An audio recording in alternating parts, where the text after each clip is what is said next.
नमस्कार, न्यूज 24 देख रहे हैं आप। मैं हूं आपके साथ डॉक्टर मीना शर्मा। राजस्थान विधानसभा के विधायकों से आपसे परिचित कराने का सिलसिला हमारा न्यूज 24 पर जारी है। आज हमारे साथ हैं अलवर जिले के कठूमर विधानसभा क्षेत्र के विधायक बाबूलाल बैरवा, जो 4 बार विधायक बन चुके हैं और 5वीं बार क्या वो विधायक बन पाएंगे, ये सवाल है। इसी सवाल के साथ आपसे परिचित करवाते हैं, आपसे परिचय करवाते हैं कठूमर विधानसभा के विधायक बाबूलाल बैरवा से।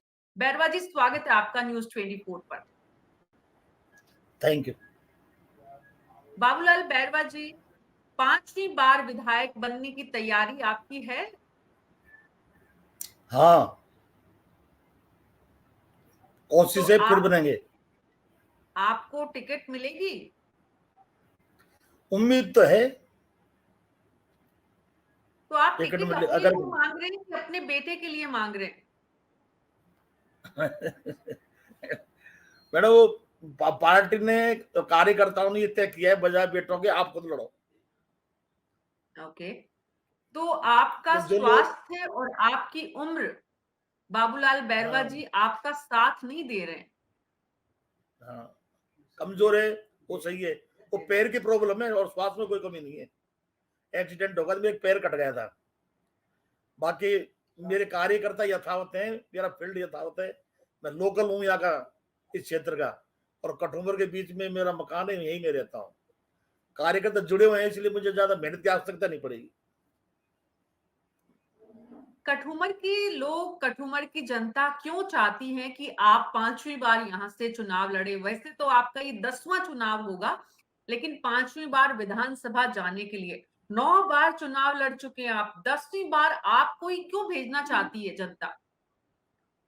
मैडम, इस साल हमने काम बहुत किए हैं। अशोक जी गहलोत साहब मुख्यमंत्री जी ने इतने काम किए। हमने जो उनको कहा, पब्लिक ने जो हमको कहा, और हमने जो सीएम साहब को कहा, वो सब काम हो गया इलाके के अंदर। पब्लिक इससे हमसे खुश है। पब्लिक खुद ही कहती है तो आपने इतना विकास करवाया है, हमारे गांव में इलाके में इतना काम करवाया है, अब हम आपके साथ हैं, आप चुनाव लड़ो, आपको वोट देंगे।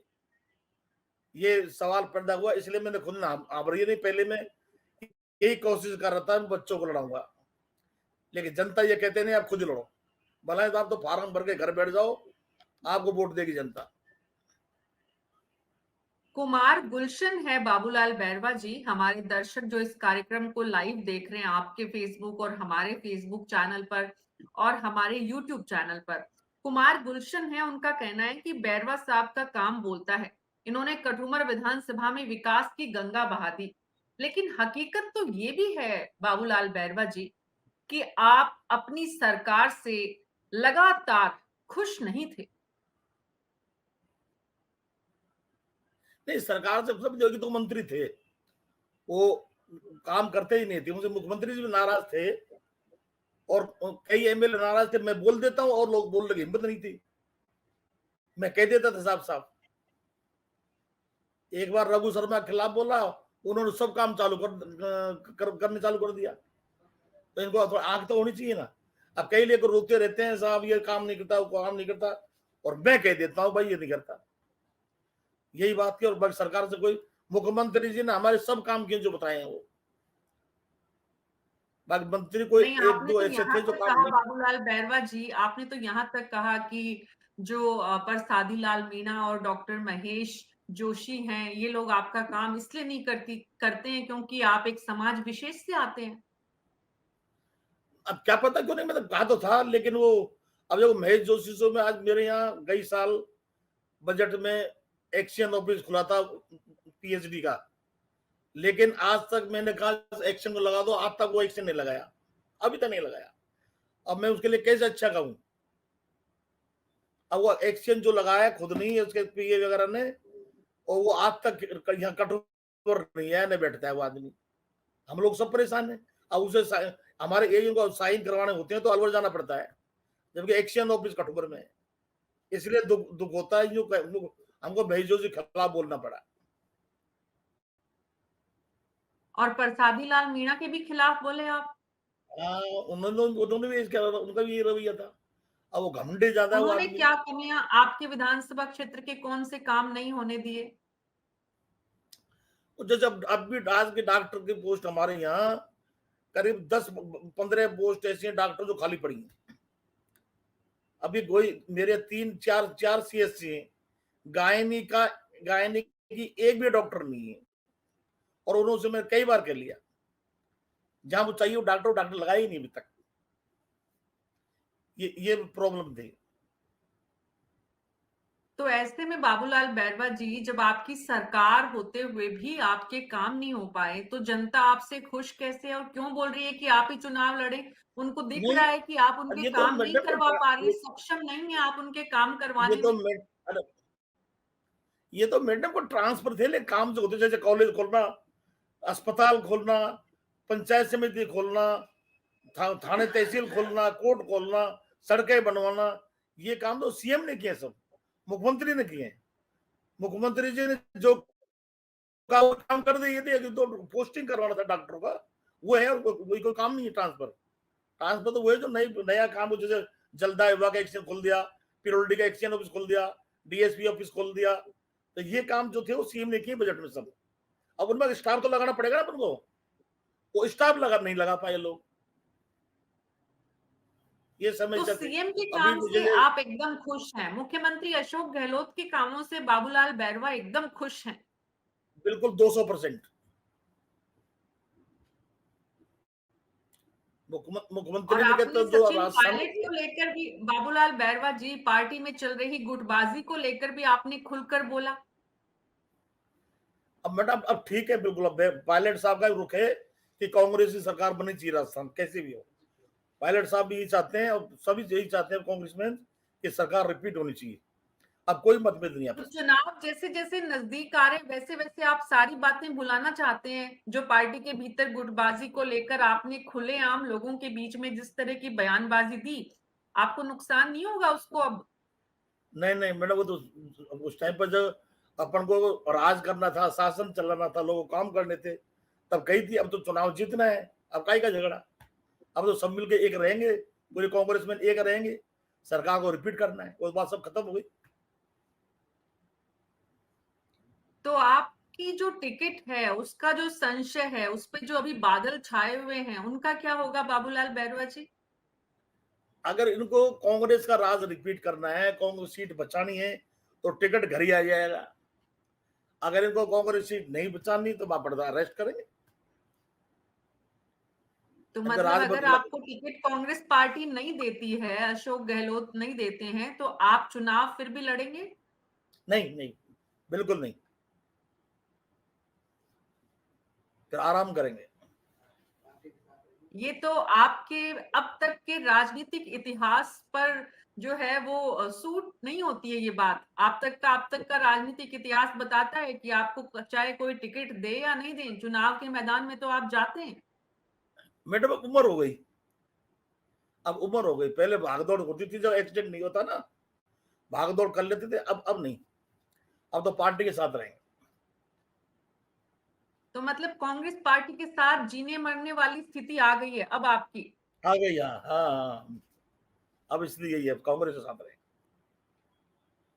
बाबूलाल बैरवा जी, क्या वजह रही राजनीति में आज की तारीख में युवा और आज का जो नागरिक है, वो जब राजनीतिज्ञों से मिलता है, राजनीतिज्ञों के बारे में जानता है, राजनीतिज्ञों के व्यवहार को देखता है, तो आपने अपने जीवन में बीजेपी, कांग्रेस, निर्दलीय हर तरह से अपने आप को आजमाया।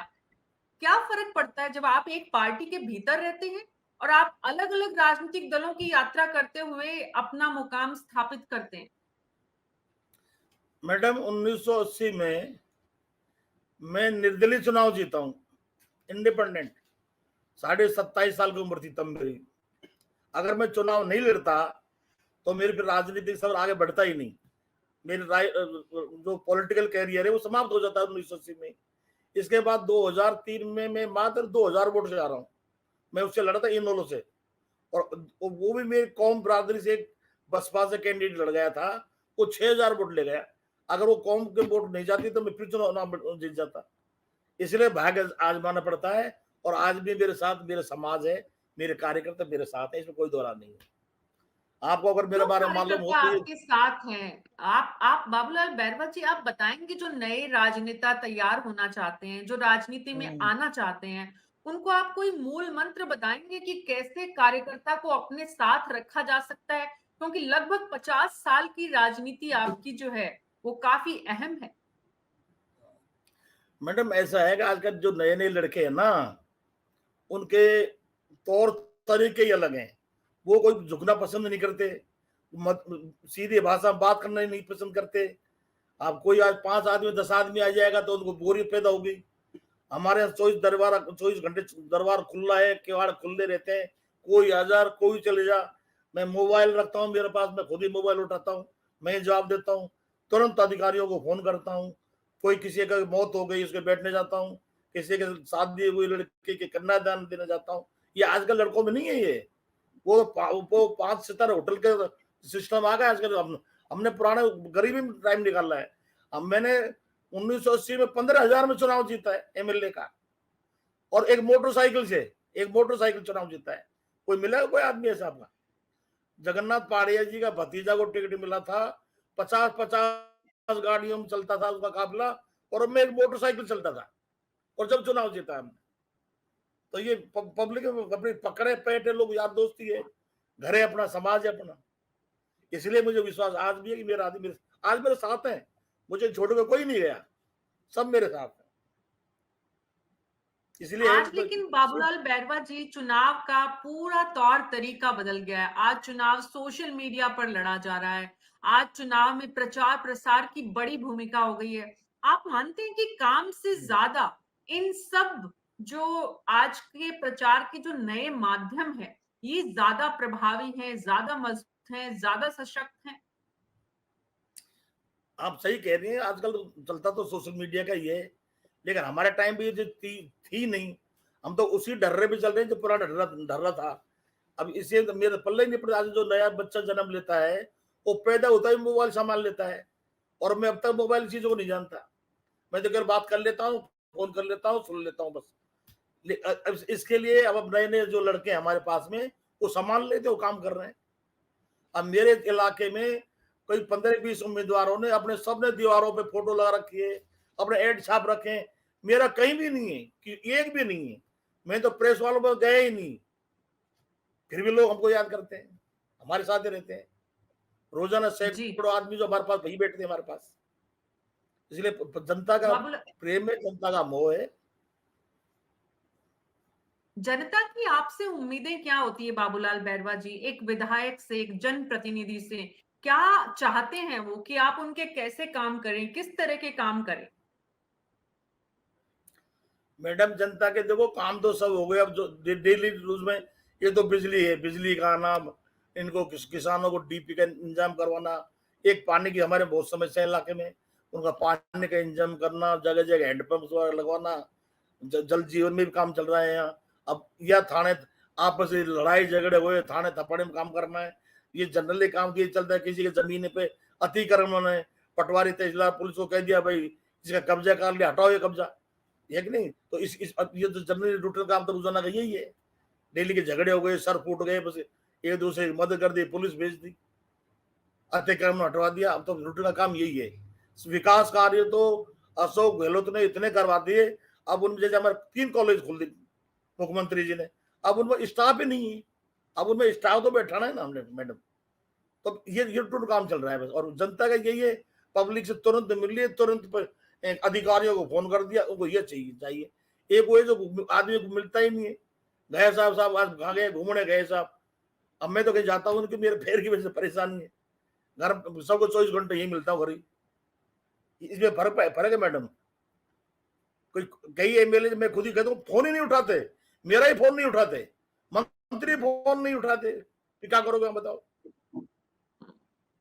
तो बाबूलाल ये चीज बैरवा हमारे जी, पास। एक तो आपने कहा कि लोग फोन नहीं उठाते, आप जनता में तुरंत अप्रोचेबल हैं, आप लोगों को तुरंत मिल जाते हैं, लेकिन 50 साल की राजनीति में आपने बहुत सारे काम करवाए होंगे। कठुमर के अब कौन से काम हैं, इस विधानसभा क्षेत्र की कौन सी प्राथमिकताएं हैं, इसके मुद्दे कौन से हैं जो इस विधानसभा चुनाव में आप जनता के बीच लेकर जाएंगे? बेटा अब तो केवल एक पानी की समस्या है। पानी क्यों, हमारे अंडरग्राउंड वाटर है नहीं, धरती में नीचे पानी नहीं है। बाहर से जो मुख्यमंत्री जी कर रहे हैं एआरसीपी में, अगर वो योजना लागू हो गई तभी हमारे पानी की पूर्ति होगी। ये एक बिजली की सप्लाई बाहर से पीछे कमा रही है, और हमारे क्षेत्र में कोई कमी नहीं, केवल बिजली पानी की समस्या, और कोई समस्या नहीं है। 3-3 कॉलेज खुल गए, बड़े अस्पताल हो गए, कन्या महाविद्यालय हो गई, नई पंचायत समिति हो गई, नया थाना खुल गया, 8-10 नई डिस्पेंसरियां खुल गई, उज्ज्वला अस्पताल, कई चीजें खुल गए।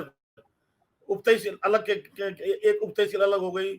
तो सड़कें 80 सड़कें तो मैंने मेरे हाथ से बनाई 5 साल को, 80 लिंक रोड, यानी 160 गांव जुड़ गया। 80 पत्थर लगे, 80 पत्थर का उद्घाटन किया है मैंने। तो ये काम तो हो गए, बस तो बिजली पानी की समस्या है। अब 5 साल में दोबारा मौका मिल गया तो हमारे क्षेत्र में बिजली और पानी इसका निवारण करेंगे। और बाबूलाल बैरवा जी, अगर मौका नहीं मिला तो क्या करेंगे? घर बैठेंगे, घर बैठेंगे, बस परिवार में आराम करेंगे। आप जैसे राजनेता के लिए घर बैठना कितना मुश्किल होगा बाबूलाल जी? अब महसूस तो करेंगे, लेकिन क्या ग्रस्ता के हाथ में क्या बताओ, हाथ में क्या है? पार्टी टिकट देगी तो लड़ लेंगे, पार्टी टिकट नहीं तो नहीं लड़ेंगे। लेकिन ये आपने तय कर लिया है कि इस बार आप निर्दलीय या फिर किसी और नहीं लड़ेंगे, राजनीतिक दल के साथ नहीं जा रहे। नहीं जाएंगे, बिल्कुल नहीं है, ये तय कर लिया। बाबूलाल बैरवा जी, आपके भतीजे को लेकर जितनी चर्चाएं हुई और जिस तरह की खबरें आई, उसका आपके राजनीति पर कितना असर पड़ा, कितना प्रभाव पड़ा? कोई असर नहीं, 0% नहीं। अगर बात सत्य होती तो पड़ता हूँ तो पॉलिटिकली फंसाया था, आपस में झगड़े हो जाते हैं। मेरे स्टाफ में काम करता है, मैं तो अकेला हूँ, मेरे माँ बाप का अकेला बेटा, मेरा कोई भाई नहीं, कोई बंद नहीं। मेरे स्टाफ में मेरे यहाँ काम करता है कि, और कोई झगड़ा हो गया यार, बीजेपी वालों ने FIR दर्ज, झगड़े की बयान दिला दिया 164 का, 64 में दिला दिया रेप केस का। बिल्कुल पूरी जनता जानती है झूठा फंसा हुआ है। ऐसा ही हमारे जवाहरलाल जी मीणा MLA के लड़के के रेप केस लगा दिया, लड़के जेल में। आज तक लड़की ने लड़का नहीं देगा, लड़का ने लड़की नहीं देखी, और रेप लगा दिया और जेल में। तो ऐसे राजनीति, ऐसे गंदे गंदे काम मैडम, ये सब जनता को पता है कि पूरा झूठा है, इसलिए कोई फर्क नहीं पड़ेगा। लेकिन आज जिस तरह से कानून व्यवस्था पर सवाल उठते हैं, उसके बीच में इस तरह का राजनीतिक हथियार, अगर आपकी बात को सही माना जाए, अगर इस तरह का राजनीतिक हथियार बनाया जाता है, तो आप नई पीढ़ी को क्या संदेश दे रहे हैं? बीजेपी के लोगों ने आपके साथ ऐसा क्यों किया? मैडम उनका काम यही है, इनका खेल गंदा ही शुरू से ही। आप क्या समझते हो मोदी जी क्या कर रहे हैं?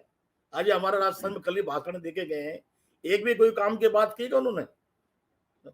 अशोक गहलोत के खिलाफ बुराई, उसका लड़के को पनपा रहे हैं, उसके बेटे को पनपा रहे हैं, खुद ने अपना परिवार बनाया नहीं, खुद की पत्नी को शादी करके पत्नी को छोड़ दिया, औलाद है नहीं, दूसरा कोई परिवार अपनी औलाद को पाड़े तो उसके वो परिवार बताएगा।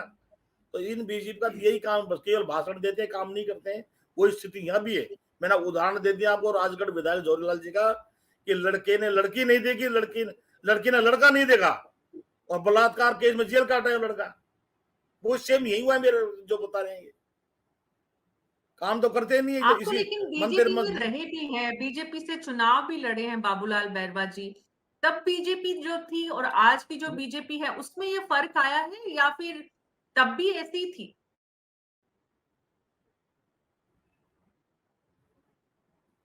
मैडम ऐसा था, 2008 में मेरा एक्सीडेंट हो गया था ना, तब मुझे इस कांग्रेस पार्टी के नेताओं ने मना कर दिया, भाई तुम नहीं लड़ सकते चुनाव। मैंने कहा था मैडम मेरे नाम, CM साहब कहते मेरे नाम के वोट मिलते हैं, पैर से कोई फर्क नहीं पड़ेगा। तो मैं वसुंधरा जी के पास गया, मैंने उनको निवेदन किया, मैंने साहब आप देख लो कभी बीजेपी जीते नहीं, आगे बीजेपी जिता दूंगा। मैडम ने विश्वास किया, टिकट दे दिया, जीत गया। लेकिन बीजेपी के नेताओं मुझे नहीं जानते, मैंने कभी किसी बीजेपी नेता नहीं जानता, मेरी पट्टी नहीं हम लोगों से, इसलिए उन्होंने टिकट भी काट दिया। मैंने बीजेपी भीतर देखी नहीं क्या उनका कर्म क्या है, उनको अलग ही सिचुएशन है, इसलिए मैं बीजेपी में सूट हुआ ही नहीं। बाबूलाल बैरवा जी, अभी अभी आपने कहा कि प्रधानमंत्री अशोक गहलोत पर हमला करते हैं, उनके बेटे को पनपाते हैं, इसका क्या मतलब है? उनका मतलब ये है, वो केवल आगे बुराई करती है, ये बुराई होती है क्या? अगर किसी का बेटा आगे बढ़ जाए, इसको क्या कहोगे आप? हर एक कोई औलाद, आप हो, मैं हूं, सभी ये करते हैं हमारी औलाद आगे बढ़े, पढ़े लिखे, कोई राजनीति में आएगा, कोई अफसर भी बनेगा। औलाद के लिए सब लोग करते हैं। अब खुद के तो कोई औलाद है ही नहीं और दूसरों की औलाद को कोसते हैं। एक प्रधानमंत्री का काम है क्या ये? प्रधानमंत्री पर इंदिरा गांधी थी, जवाहरलाल नेहरू थे, उन्होंने हमारे यहाँ के उनके भाषण लिखे हुए, चंबल डैम जो कोटा में, उनका भाषण लिखा हुआ है कि कोई मंदिर मस्जिद असली भगवान ये है जो अपनी जनता की सेवा करेंगे। डैम जो है, तो आज इन्हें कोई एक भी डैम बनाया तो आप बताइए? केवल भाषण दिया, बस मंदिर मस्जिद कर लिया, बुराई कर ली, ये कर ली, और वोट दोगे हम ना करा चल जाता है। आप बताओ इनके भाषण में कोई तथ्य है क्या? एक प्रधानमंत्री जो भाषण देते, वो प्रधानमंत्री का भाषण होता है क्या? प्रधानमंत्री गरिमा ही नहीं। प्रधानमंत्री अगर देखो, लोगों के बीच में नहीं आते हैं तो जनता कहती है प्रधानमंत्री आते नहीं है। अगर आते हैं तो आप जैसे लोग कहते हैं प्रधानमंत्री इतना भाषण देते हैं या उनके भाषण में दम नहीं है। प्रधानमंत्री तो जनता की बात कर रहे हैं, जनता के बीच जा रहे हैं, जनता के बीच कमल खिलाना चाहते हैं, उसमें आपको आपत्ति क्या लग रही मैडम है? वो और तो आप पार्टी का प्रचार कर रहे हैं, वो तो पार्टी का प्रचार कर रहे हैं। हुकूमत, वो मान लो लोकसभा के चुनाव हो तो आना चाहिए, एक लोग विधानसभा के छोटे छोटे चुनाव है, उनमें एक प्रधानमंत्री क्या लेना जाना? ये देखो ना, आप छोड़ देता वसुंधरा है, इससे उसको छोड़ इससे देते। पहले अब जिस कांग्रेस पार्टी के नेताओं का आपने नाम लिया है, नेहरू से लेकर इंदिरा गांधी, चुनाव का प्रचार तो उन्होंने भी किया है, इसमें आपको क्या आपत्ति है? किन्होंने किया है? नेहरू से लेकर नहीं, इंदिरा गांधी तक ने चुनाव तो प्रचार तो सभी ने किया है। वो मैडम आते थे लोकसभा के चुनाव में, वो कभी बाई इलेक्शन नहीं आते थे कभी भी, हमने देखा है ये। और लोकसभा के चुनाव प्रचार करते, अब मैंने एमएलए के चुनाव में तो कभी इंदिरा गांधी को आते नहीं देखा। जब इंदिरा गांधी प्रधानमंत्री थी, मैं भी विधायक रहा हूं। ये तो छोटे छोटे गांव में चल जाता है। अब ये मणिपुर क्यों नहीं गए आज तक? मणिपुर क्यों नहीं गए? बाबूलाल बैरवा जी, आपकी जिस जनता के बीच आप बैठते हैं, वो क्या कहती है जब उनका प्रधानमंत्री विधानसभा चुनाव का चेहरा बनता है? वो यही कहती है कि इतने बड़ा आदमी को छोटी छोटी चीजों में नहीं आना चाहिए। ये प्रधानमंत्री का लेवल का काम नहीं है। अब ग्राम पंचायतों के चुनाव में अगर वो विधायक वो ग्राम पंचायत चुनाव प्रचार करता है तो वो हमको भी शोभा नहीं देता। लोकल चुनाव है, सब अपने कार्यकर्ता लड़ता है वहां। ये छोटी छोटी बीच में इंटरफेरेंस करता है, जो उसका काम ही नहीं है। अब कल चित्तौड़गढ़ में कहा सबसे बड़ी जाति गरीब है, मेरी सरकार गरीबों के लिए समर्पित है। आप ही बताओ, चलो पूरी न्यूज मीडिया तो खैर मोदी का गीत गाती है, लेकिन गरीबियों के लिए क्या किया? नोटबंदी से गरीब मरा, लॉकडाउन में गरीब मरा, किसानों को, हजारों किसानों को मार दिया, किसानों को दिल्ली में किले कटवा दी, मतलब जो भी काम किया जीएस। अब आटा दाल सब्जी दही इनके ऊपर जीएसटी लगा दी। ये प्रधानमंत्री काम है क्या? हमारे अशोक बाबूलाल गहलोत ने बैरवा इतना जी, काम किया है। बाबूलाल बैरवा जी, पिछले 10 मिनट से आप देश के प्रधानमंत्री की आलोचना कर रहे हैं मीडिया के साथ बैठ के, और आप कह रहे हैं मीडिया मोदी के गीत गाती है। मैं आलोचना करता, आज मीडिया आलोचना क्यों नहीं करता उसकी? मीडिया आलोचना क्यों नहीं करता? सही काम को सही बताओ, गलत काम को गलत बताओ। क्या आप नहीं, बताओ? आप किसी को भी नोटबंदी से जनरलाइज करीब, कैसे कर सकते हैं? मीडिया का काम किसी भी पद पे बैठे हुए व्यक्ति की आलोचना करना नहीं है। मीडिया का काम सरकार की रीति नीति को जनता के सामने रखना, सरकार के अच्छे बुरे हाँ, कामों का रिपोर्ट कार्ड रखना। आपने जो कहा वो भी जनता को सुनाना, वो जो कह रहे हैं वो भी जनता को सुनाना। उसके बाद जनता को आकलन करना है कि कौन सही बोल रहा है और कौन गलत बोल रहा है। अगर आप पिछले 10 मिनट से एक मीडिया चैनल पर बैठकर देश के प्रधानमंत्री की आलोचना कर रहे हैं और हम उसमें आपको पूरी छूट दे रहे हैं, उसके बाद भी आप कह रहे हैं मीडिया गीत गाता है, आप सभी को एक जैसा कैसे कर सकते हैं?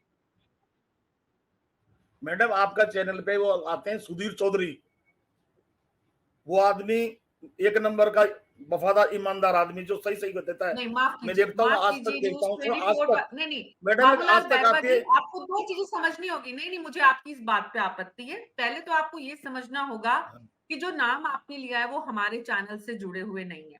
पहली बात, किसी दूसरे टीवी चैनल की चर्चा सुधीर हम चौधरी, अपने चैनल पर नहीं करते हैं। दूसरी बात, हम किसी की सुधीर चर्चा चौधरी अपने चैनल 24 पे पर नहीं आते हैं। करते हैं। हम हमारी संस्था के कुछ नियम हैं, हम अपने नियमों से चलते हैं। हमारे यहाँ पर ना किसी की आलोचना और ना ही किसी का गुणगान। हमारे यहाँ पे जनता के लिए तथ्य रखना सामने है। हमने आपसे ये कहा कि किसी भी बात को आप जनरलाइज मत कीजिए। और एक बात और मेरा आपसे सुझाव भी है कि आप पद पे बैठे हुए व्यक्ति के लिए तू तड़ाक भी ना करें। आप प्रधानमंत्री पद का सम्मान है। प्रधानमंत्री पद पर बैठा हुआ व्यक्ति इस देश का प्रधानमंत्री है। देश और दुनिया में वो रिप्रेजेंट कर रहा है भारत का प्रधानमंत्री। इस देश की जनता ने उन्हें चुना है। आप उनसे सहमत हो असहमत हो, इस देश में बहुत अच्छा बड़ा मैडम, वर्ग है जो छोड़ो इस छोड़ो, देश में बहुत अब बड़ा मेरी वर्ग आपकी है बात करो, आप मेरी बात बताओ। नहीं नहीं बाबूलाल जी, इस देश में बहुत बड़ी आबादी है जो प्रधानमंत्री को पसंद सब करती चैनल है। सब बहुत बड़ी चैनल आबादी है प्रधानमंत्री जो के गीत आते हैं प्रधानमंत्री बस। को पसंद नहीं करती है। मुद्दा ये नहीं है। और हमारे भारत के लोकतंत्र की यही सबसे बड़ी खूबसूरती है कि यहाँ पर हर तरह के विचार का जनता सम्मान करती है। वापिस आपके थैंक यू विधानसभा मैडम। क्षेत्र पे आते हैं। कठुमर, कठुमर विधानसभा क्षेत्र आपके हिसाब से सारे काम हो गए वहां पर। आपने इतने सालों में जो काम किए उसके बाद कठुमर विधानसभा क्षेत्र में पानी की समस्या, बिजली की समस्या के अलावा कोई ज्यादा बड़ी समस्या नहीं है आपके मुताबिक। मैडम दो ही समस्याएं, बाकी और जैसे कॉलेज की थी, पहले कॉलेज नहीं था, अब 3-3 कॉलेज हो गए हमारे इलाके में। एक बड़ा अस्पताल हो गया उज्ज्वला अस्पताल, जिसमें 80-90 का स्टाफ बैठेगा। एक 3 सीएससी हो गई, मतलब और शिक्षा के हिसाब में, एजुकेशन में, मेडिकल में, बस सब कंप्लीट हो गया। एक बस मात्र पानी और बिजली, दो है। अगर ये दो आ जाए तो फिर हमें कोई परेशानी नहीं है। तो ऐसे में अशोक गहलोत जी और कांग्रेस पार्टी जिस भी कैंडिडेट को यहाँ पर चुनाव के लिए टिकट देंगे, चाहे वो आप हो चाहे वो कोई और हो, अगर दूसरे को देते हैं तो आप उसी तरह से प्रचार प्रसार पार्टी के लिए करेंगे? बिल्कुल करेंगे, बिल्कुल करेंगे, पार्टी का प्रचार करेंगे। और वो विरोधी गुट का होगा तब भी करेंगे? नहीं, कांग्रेस के विरोधी गुट का तो क्या होगा, क्योंकि अब कोई हमारा कोई मेरे बराबर का कोई नेता तो है नहीं, सब नए नए बच्चे आएंगे। मेरे साथ ही एक था रमेश खिसी, वो कांग्रेस छोड़ गया, बीजेपी में चला गया। वो बीजेपी का टिकट मांग रहा। अब कोई पुराना तो कोई आदमी है नहीं है कांग्रेस में, नए नए लड़के हैं, नए नए जो जो कौन आता है। तो बीजेपी के लिए कितनी संभावना आप देखते हैं अपने विधानसभा क्षेत्र में? मैडम मैं लड़ा हूं जब तो कुछ नहीं है, क्यों? मेरे 45,000 के कौन तो मेरी बिरादरी के वोट हैं, और वो मेरे साथ रहते हैं। जब मैं कांग्रेस से लड़ूं, जहां भी लड़ा हूं तो मेरे साथ रहे। अपोजिशन पार्टी के पता देखो किसको किसको टिकट देते हैं, जब बताएंगे आप। अभी टिकट किसी का तय नहीं है। लेकिन आपने ये बता दिया कि आपको टिकट नहीं दें तो बीजेपी के लिए रास्ते खुले हुए हैं, ये बात आपने स्वीकार की है। नहीं, मैंने तो ये कहा, मगर मैं टिकट मुझे नहीं, मतलब मैं बैठूंगा और पार्टी का प्रचार करूंगा। जी। आगे क्या होता है अशोक गहलोत मुख्यमंत्री राजस्थान के मिशन रिपीट की बात करते हैं। वो करते हैं तो मैडम वो काम करके दिखाते हैं। अशोक गहलोत साहब ने काम किया राजस्थान में, इतना काम 70 साल में कभी नहीं हुआ। यहाँ की आम जनता कहती है, मैं खुद ही कहता हूँ ना। मेरे गांव में पहले प्राइमरी स्कूल थी, मैं मिडिल तक बाहर पढ़ा हूँ, हायर सेकेंडरी में और जगह की, कॉलेज में जयपुर पढ़ा हूँ। आज मेरे गांव में 12वीं की स्कूल है। मेरे इलाके में 3-3 कॉलेज है। पहले मेरे गांव में कुल प्राय 5वीं तक की प्राइमरी स्कूल थी। अब इस साल का 26 primary secondary higher secondary school खुले, 26। पहले एक भी नहीं हुआ करते थे पूरे तो विधानसभा कांग्रेस क्षेत्र का। पार्टी में अशोक गहलोत जितना काम करते हैं, अगर कांग्रेस रिपीट होती है, कांग्रेस पार्टी को बहुमत मिलता है, तो मुख्यमंत्री एक बार फिर अशोक गहलोत को ही बनना चाहिए।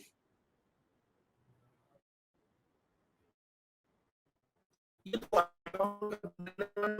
बड़ा है, लेकिन कांग्रेस रिपीट नहीं करता। वो बाबूलाल जी, तो सीएम तो मुख्यमंत्री बनाना हाईकमान का काम है, मुख्यमंत्री एक बार वो फिर तय से करता है। अशोक गहलोत को ही बनना चाहिए आपके हिसाब से? ये कामों को देखते तो बनना चाहिए,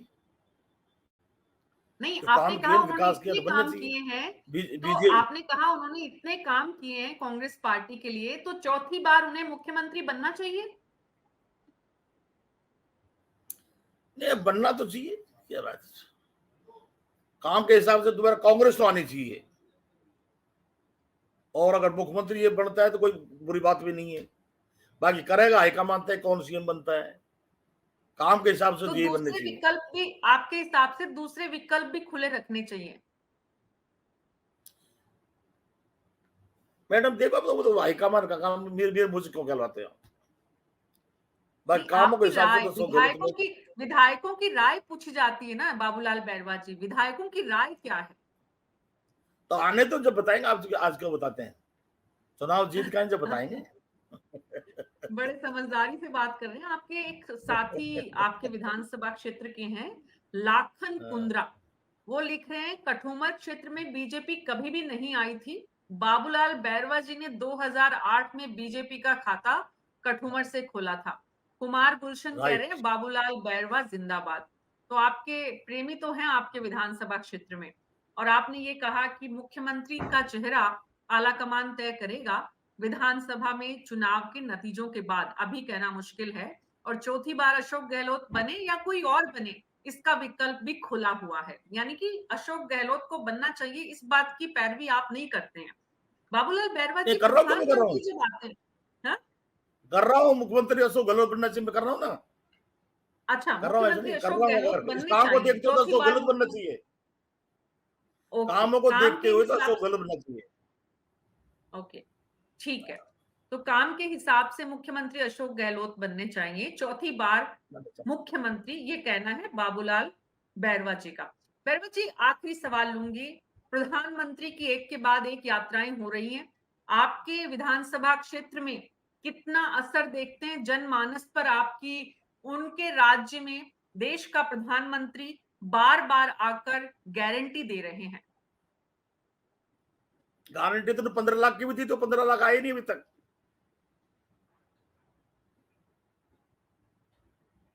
मैडम। सुना मैंने आपकी बात को, तो मैंने तो आपसे सवाल ये वो पूछा गारंटी कि देना है, वो जनमानस पंद्रह पर। लाख वो 15 लाख तो आना चाहिए, गारंटी है तो 2 करोड़ नौकरी तो ये तो मिलनी आपका चाहिए। सोच है, ये आपका सोच है। जनता क्या सोचती है, जनता के बीच में आप बैठते हैं ना। जनता ये कह रही है, गारंटी देता है तो 15 लाख कहाँ है, वो महंगाई कहाँ है। अब की बार बहुत हुई महंगाई की बार, अब गए मोदी सरकार, 200 रुपए किलो टमाटर खाया लोगों ने। मैडम कुछ मेरी तरफ से तो देखो, प्रधानमंत्री पत्र मत देखो, जनता की तो, हमारे गरीब जनता ने, गरीब आज क्या आटा क्या भाव है, गेहूं क्या भाव है, आज सब्जी क्या भाव है, तेल क्या भाव है, ये देखो ना आप। अच्छा बाबूलाल 1100 बैरवा जी, 1200 के। एक बात और बता दीजिए, राजनीति में आप आए क्यों थे?